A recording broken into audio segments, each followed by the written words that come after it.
and welcome to Talking XP. I'm Johnny, the host, along with Ryan, and today we are going to be interviewing Whtwlf, as known on the SW5e Discord server.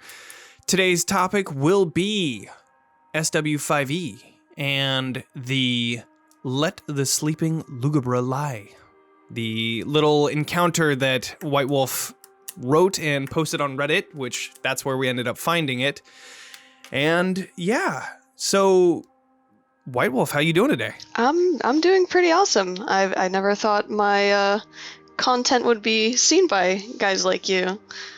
Well, I'm glad that we were able to find it because it ended up being a pretty interesting encounter. It was really interesting to see, like, well, okay, more to come. First off, everybody that's listening, we had the opportunity to play this encounter along with some other tweaks and things that we added, but it was on our Twitch channel. We played it on April 28th, and since then we have posted it to our YouTube channel.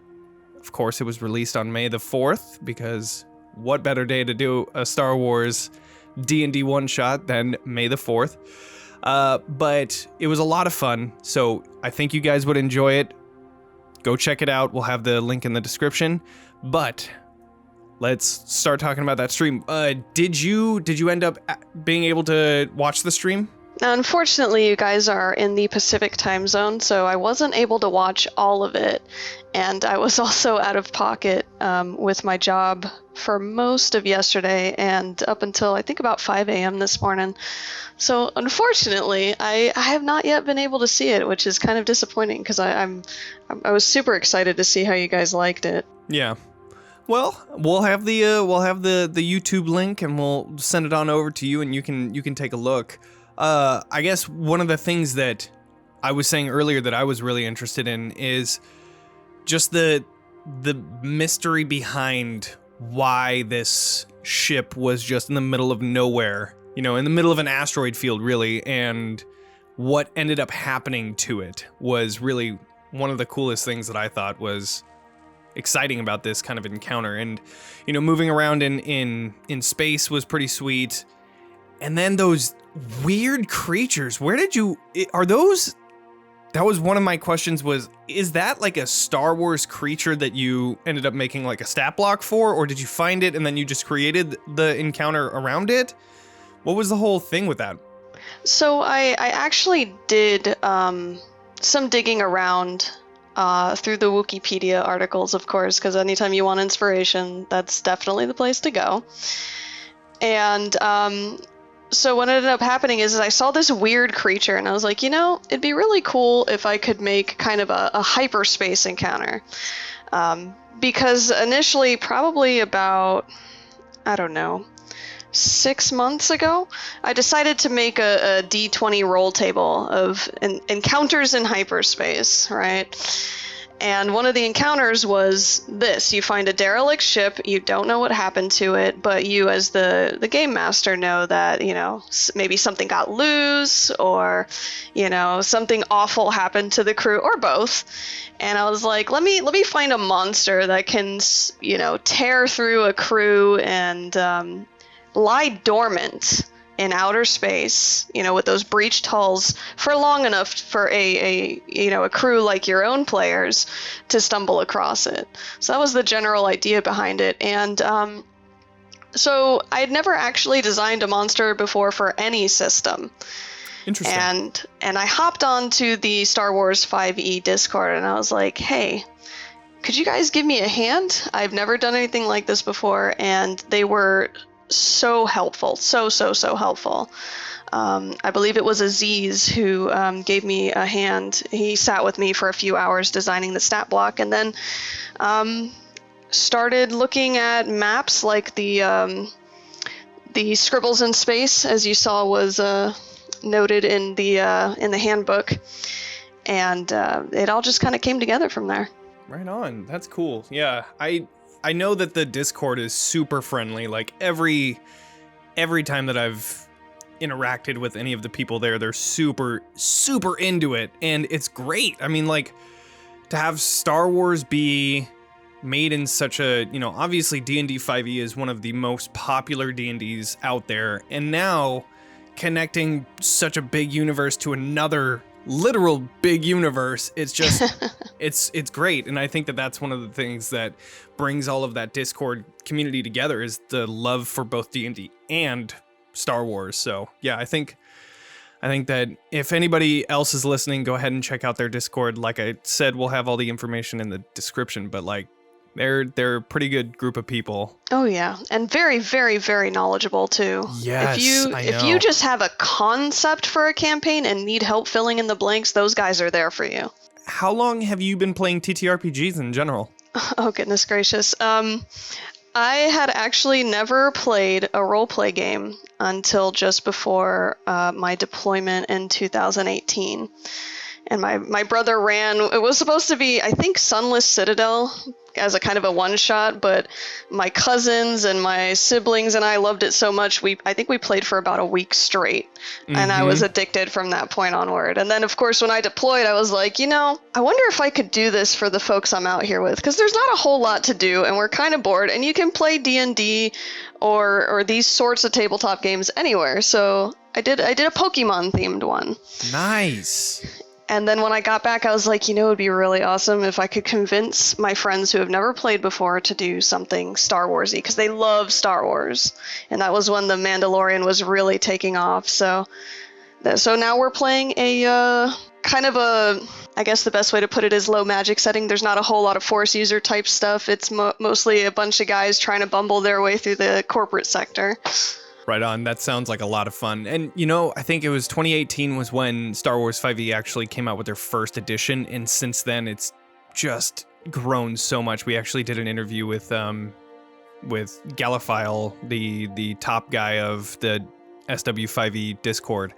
And he was just talking about how much of a disaster his first release was. But, it's so great to have something like that, because then you, like I said before, you connect Star Wars and D&D, and D&D 5e has such easy rule sets to learn that it just makes it so easy to connect those. But so I'll ask, since you mentioned the Pokemon thing, did you use Pokemon 5e, or did you create your own rules for that? Or oh my goodness gracious. So we used I think it was Pokemon Tabletop United, or one of those other ones, but we were playing it in a way that it was definitely never meant to be played. The guys wanted to play as the Pokemon themselves in a mystery dungeon style game. So I was just home brewing and butchering things together left and right. How else do you do it, though? Amen to that. That's awesome. So then how long have you been playing SW5e? Ooh, that's a good question. I think it's been a little bit over a year now. Kind of on and off, depending on our schedules, but yeah, about a year. Yeah, because you were saying that you started kind of when the Mandalorian was taken off, so that's cool. Do you have a Mandalorian character in your party? Oh, absolutely. Of course. Okay, yeah. I played a Mandalorian in our one shot, so I just had to ask, because Mandalorians are just so cool. I don't know, just the whole idea of them is pretty sweet. So. Absolutely. How long have you been making content?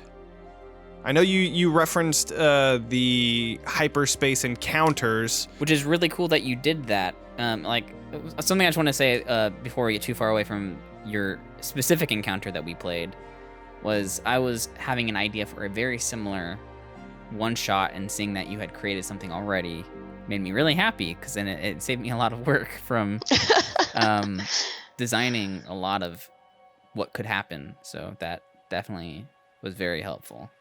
Yeah, that's perfect. But that's just what I want to say. Yeah. How long have you been making? How long have you been making content? Honestly, since I got into Star Wars, I saw little things here and there that I was like, it'd be cool if we had a roll table for that, or it'd be cool if we had a monster for that. And I haven't created a whole lot, because I never really thought anybody but me was going to be using this stuff, but I kind of put it out there just in case.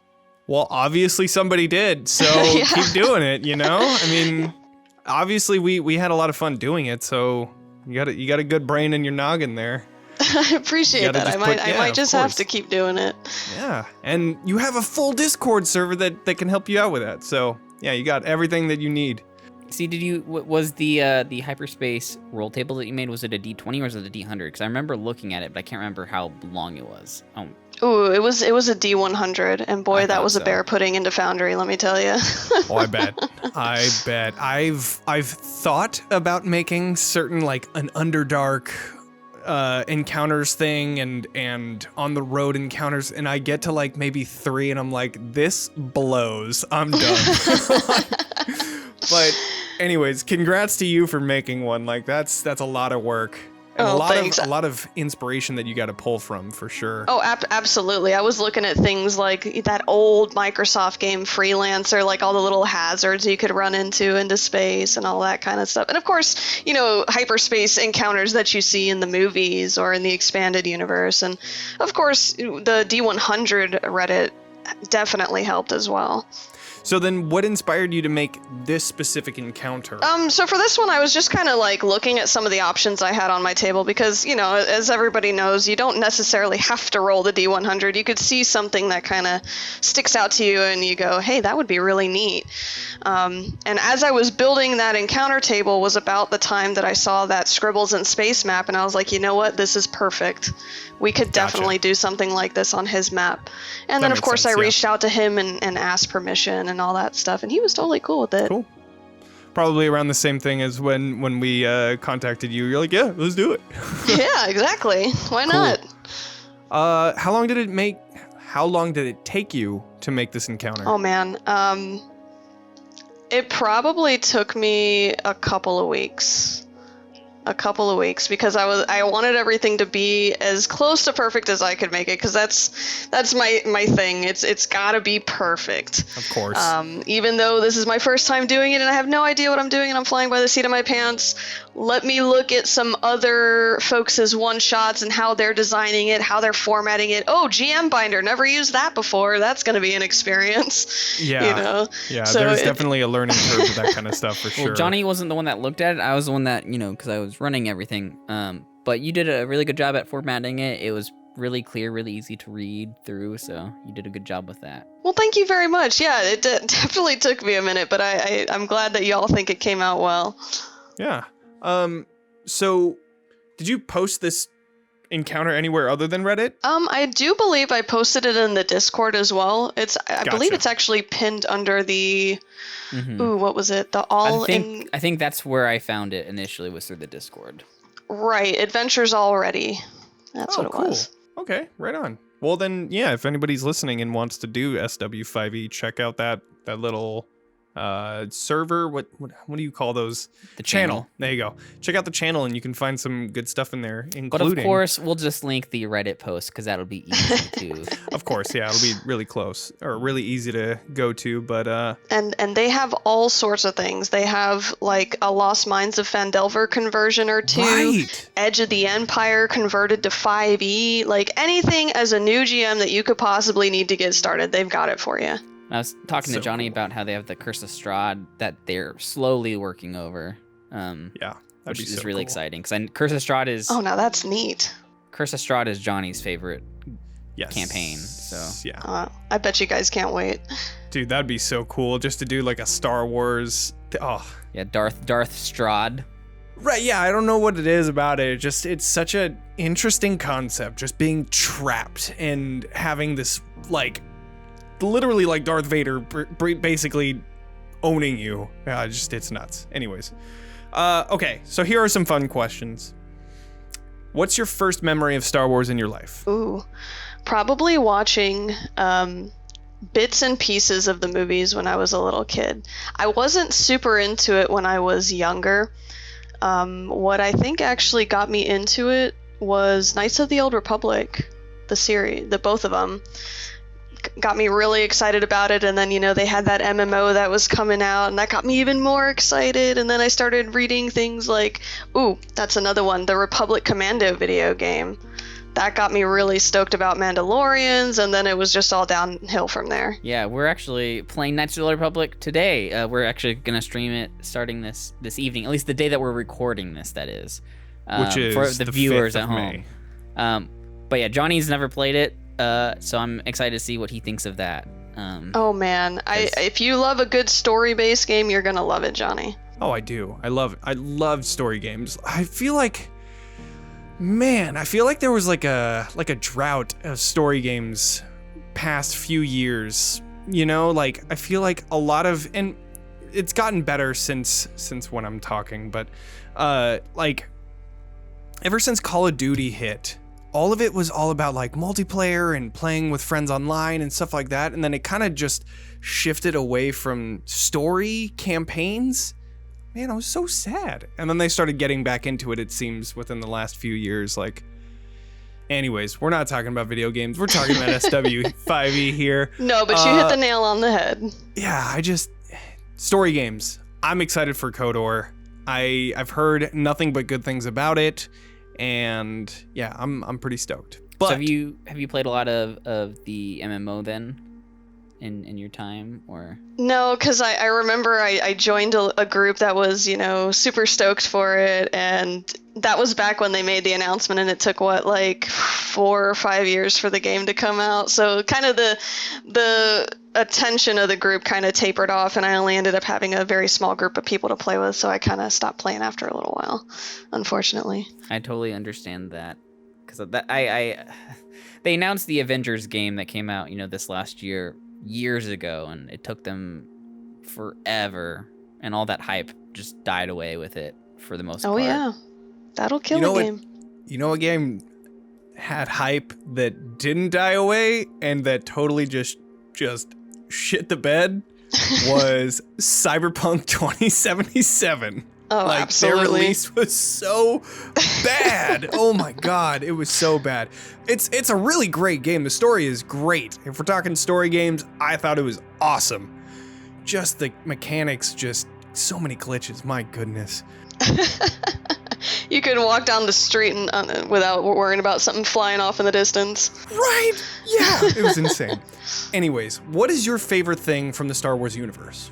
Easily Mandalorians, and I'm not just saying that because of the show The Mandalorian. Cool. Like I said before, I really got into the Republic Commando games, the Republic Commando book series, and then I discovered this whole world of people building armor over at the Mandalorian Mercenaries Costuming Club, and I was like, yes, I could do this.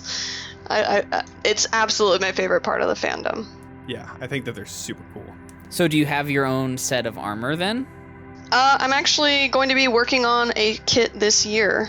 Sweet. Now that I'm located somewhere where they have free access to a 3D printer, so I'm like, I bet I could print this out piece by piece and put it together. Nice. What kind of a setup are you thinking? Like what color scheme? Ooh, black.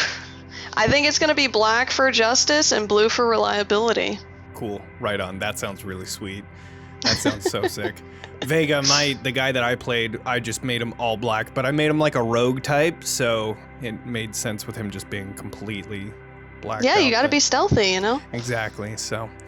But that's awesome. Yeah, I agree. Mandalorians are super sick. Like, I can't get enough of the actual series itself, and then I did like a whole deep dive on their lore and stuff like that, so Vega, if I ever play him again, is gonna try and find a mythosaur to kill, even though they're all dead. Oh, that's like his goal. Oh, it's so sick just to think about, just their whole lore. That'll make one heck of a quest line for your main story. That'd be so sick. Yeah, like we're talking about doing a new campaign, because years ago, back in 2018, just before SW5e came out, we were playing a different edition of somebody's conversion for 5e, and we were mixing a little bit of MCU elements in there, and I created a story where they didn't know it until the very end, but they were hunting for this lost planet, which was my version of the Star Wars Atlantis, and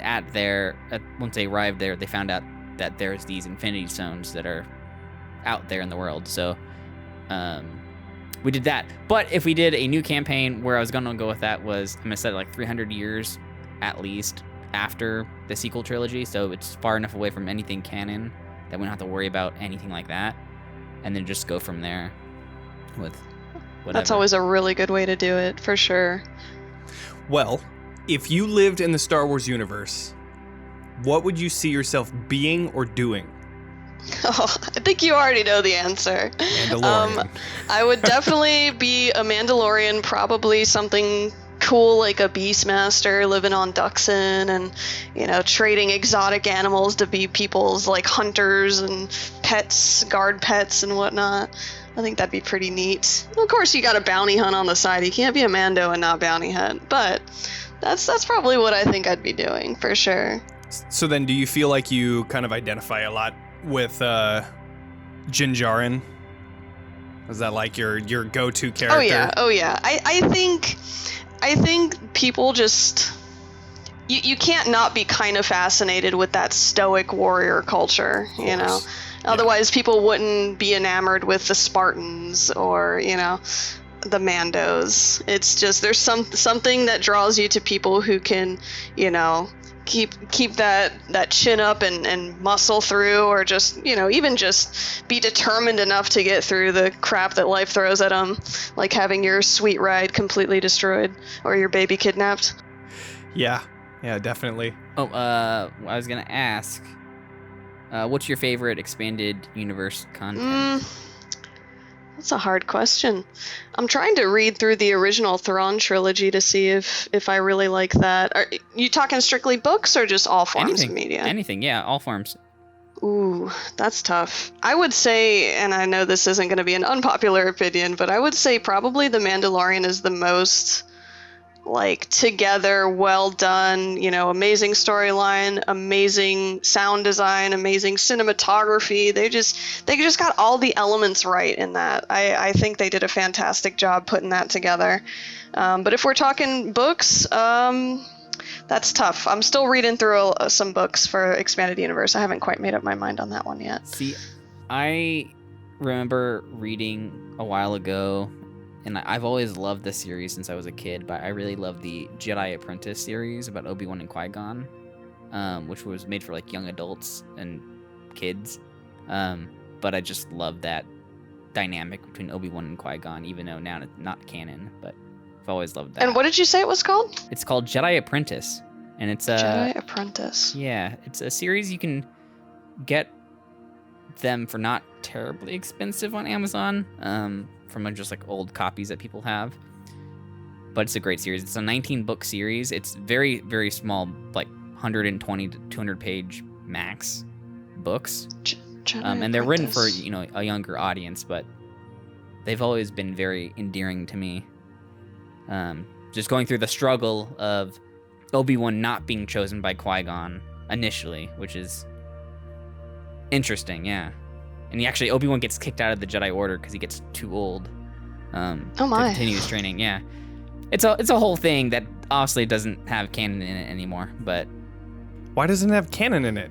Well, because Disney, you know, when they got it. They got rid of all the extended universe and only picking and choosing the stuff that they want to use, which is fine. It's whatever. It's their property.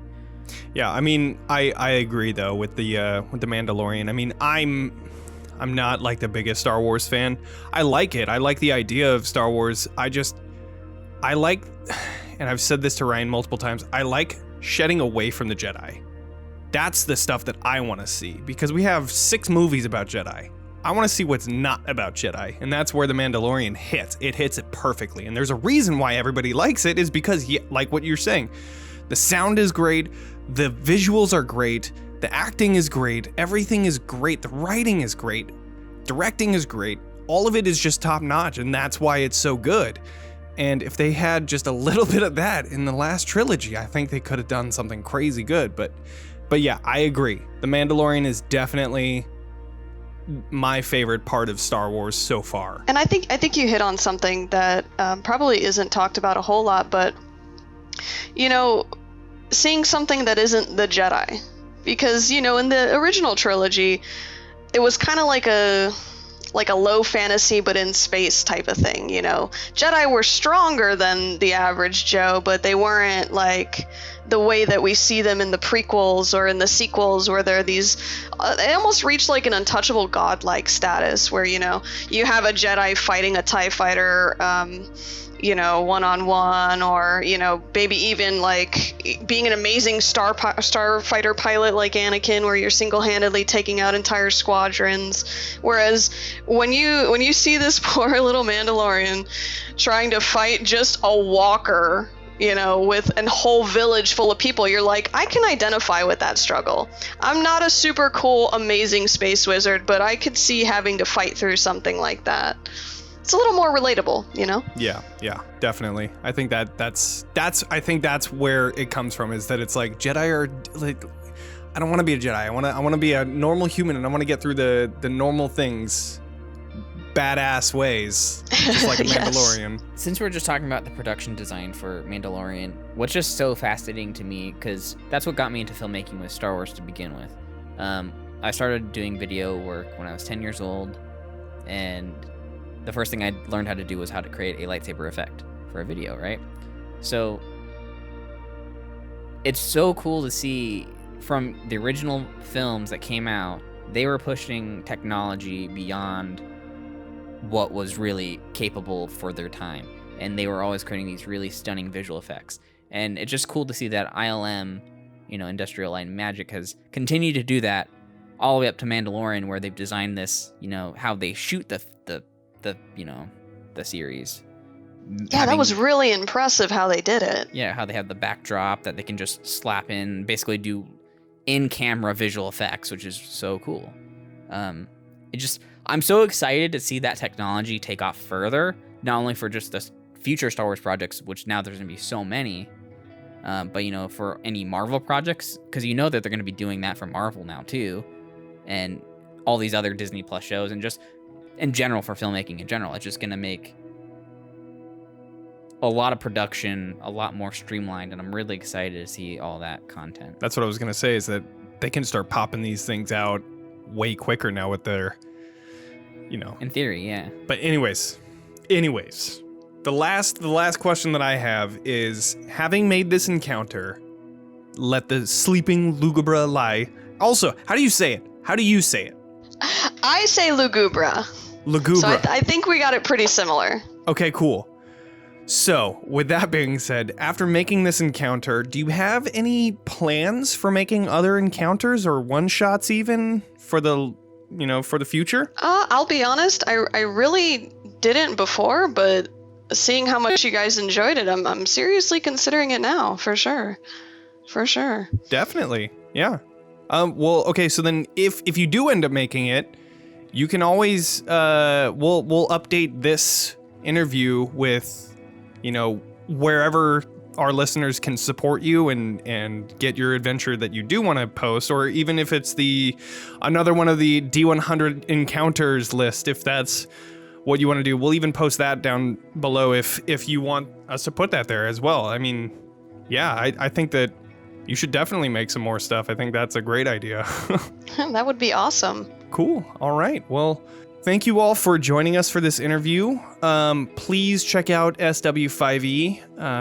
We're going to have a link in the description. It's a super easy website to find, SW5e.com. And then also, we're going to have a link to Let the Sleeping Lugubra Lie. God, I'm gonna butcher it every single time. Don't worry, I don't know if I'm saying it right either. So we'll have a link to that as well, so that you guys can pick it up and use it for an encounter in hyperspace for your campaign if you want to do that. Join the SW5e Discord. We'll have that link in the description, filled with all sorts of great people that are knowledgeable and helpful, and just ready to make anything Star Wars, I'm sure. And we'll also have the link to our real play video where we run through the fun and exciting encounter that we were talking about. So make sure to check that out. But anyways, White Wolf, thank you for joining us. Yeah. No, thank you for having me. I really appreciate it. Of course. All right. Well, thank you all for listening. Make sure to level up, and we'll see you next time.